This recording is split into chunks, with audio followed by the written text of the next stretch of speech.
seno latgaļu un lībiešu kultūras pamatiem. Vidzemes tautu stērpi pret krāšņiem kurzemes stērpiem liekas vienkārši, pat necili. Bet apsegušās ar garām baltām villainēm, uzlikušas galvā sarkanos pērlīšu vainagus, matokus vai baltās cepures, aubes, apsējušas baltus, rotātus priekšaupus, vidzemnieces izskatījās gaišas un svinīgas.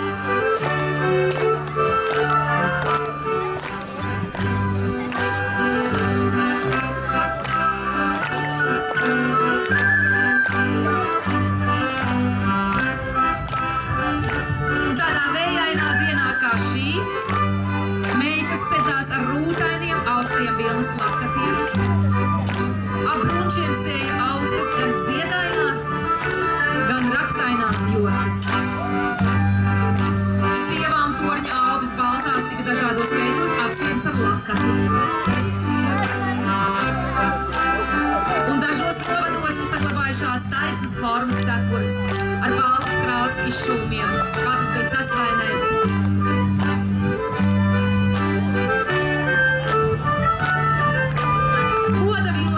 Garās baltās uz krūtīm saspraustas ar sudraba saktu.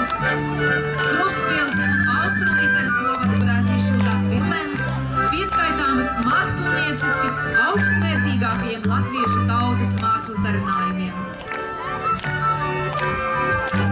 Vispošākie apģērba gabali tērpos bija brunči, lai gan vidzemnieci savus brunčus svītrās un rūtīs ieauda vispošākās krāsas. Kā jūs redzējāt, tās nekļuva kliedzošas, jo tika līdzsvarotas ar audumu, pamatoņa mierīgumu. Bez svītrainiem brunčiem raksturīgs arī rūtainie. Šos brunčus arī šuva kopā augša kā sarapānus. Lūk jums vērtējumam.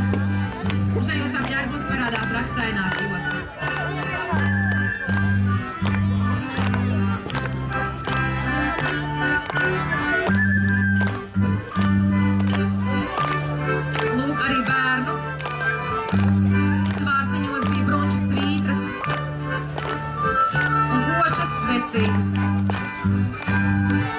Vidzemes vīrieši valkāja visu triju garumu svārkus. Garos muduraiņus vai krūmkaiņus, kā tos sauc, īsos un pusgaros svārkus.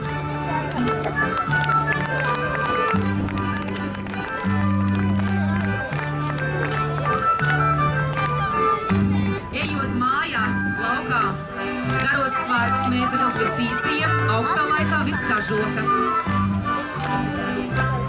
Virs auduma bikses puiši valkāja kā garās, tā īsās zem ceļa.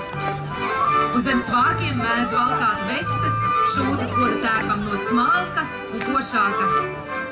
Pilsētā pirka tūka vai rakstaina zīda žakarta auduma.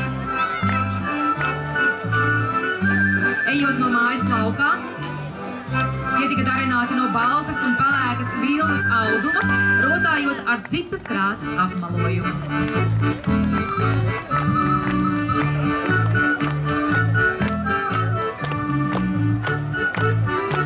No 17.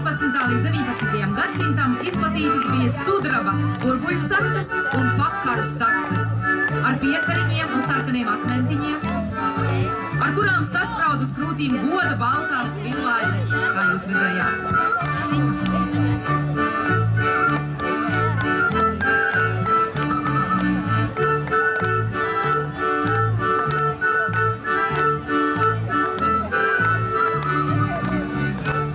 Es ceru, ka jūs pamanījāt arī to, kas vidzemniekiem tika vilkts kājās. Tās bija vilnas, vienkrāsainas zeķes, un godos ejot sievietes vilka lina baltas, gludas vai caurumotas adītas zeķes. Un vīrieši gāja darbā lina kraklā un pakulu biksēs. Ādas sābakus un kurpes vilka tikai godos.